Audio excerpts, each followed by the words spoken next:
Bismillahirrahmanirrahim. Alhamdulillahirabbil alamin wassalatu wassalamu ala asyrafil anbiya'i wal mursalin wa ala alihi wa sahbihi wa man sara ala nahjihi wastanna bi sunnatihi ila yaumiddin amma ba'd.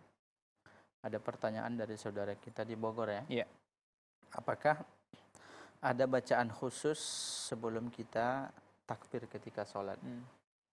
Ini juga pernah sebenarnya kita jelaskan pada pertemuan-pertemuan yang telah berlalu, bahwasanya tidak ada keterangan, tidak ada hadis, tidak ada dalil baik dari Al-Quran atau Sunnah yang menjelaskan adanya bacaan-bacaan khusus ya sebelum melakukan sholat. Iya.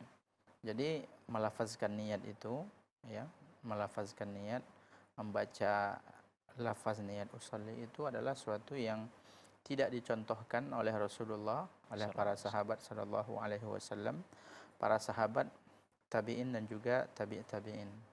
Akan tetapi sebagaimana pernah kita sampaikan, dikatakan oleh Syekhul Islam Ibnu Taimiyah dan diikuti oleh muridnya Al-Imam Ibnu Qayyim rahimahumullah rahmatan wasi'ah, bahwasanya ini muncul karena kesalahpahaman sebagian ulama mazhab Syafi'iyah yang mereka salah kaprah terhadap perkataan Imam Syafi'i.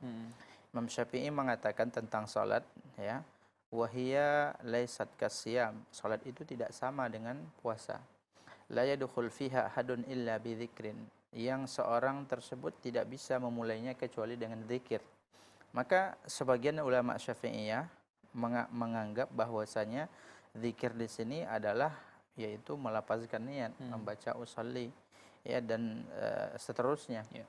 Akan tetapi maksud Imam Syafi'i di sini adalah bahwasanya salat itu tidak sama dengan puasa, yaitu dia harus dimulai dengan zikir. Apa zikirnya? Yaitu membaca takbiratul ihram, dan itu merupakan pembuka salat. Jadi tidak ada sebenarnya dalil dari Al-Qur'an dan Sunnah. Ya, memang ada sebagian ulama Syafi'iyah yang mengatakan demikian, yang mengatakan dianjurkan untuk membaca usolli. Ya, akan tetapi pendapat ini tidak kuat.